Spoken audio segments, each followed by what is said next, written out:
கஞ்சா விற்பனை செய்வதற்காக மர்ம நபர்களால் கடத்தப்பட்ட தனது 10 வயது மகனை மீட்டுத் தரக் கோரி மதுரை மாவட்ட ஆட்சியர் அலுவலகத்தில் இலங்கை தமிழ் பெண் கண்ணீர் மல்க மனு அளித்துள்ளார்.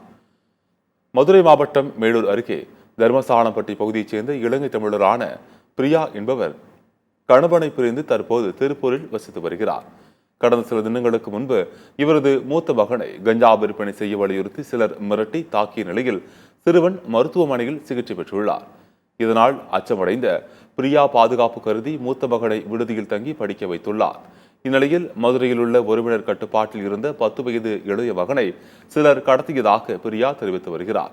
இது குறித்த புகாரை கீழவளவு காவல் நிலைய போலீசார் ஏற்க மறுப்பதாக கூறும் அவர் மாவட்ட ஆட்சியர் மற்றும் காவல் கண்காணிப்பாளர் அலுவலகங்களில் புகார் மனு அளித்துள்ளார்.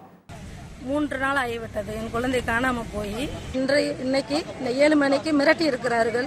பாரு, இத்தனை நாளாக ஆகி உன் குழந்தை வராது, உன் பேரை வராதுன்னு அங்கே பெரிய பையனையும் மிரட்டி இருக்கார்கள்.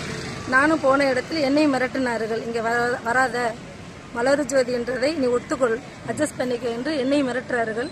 என் குழந்தை என்ன ஆனதுன்னு தெரியவில்லை. தயவு பண்ணி எனக்கு வாங்கி கொடுங்க என் குழந்தை.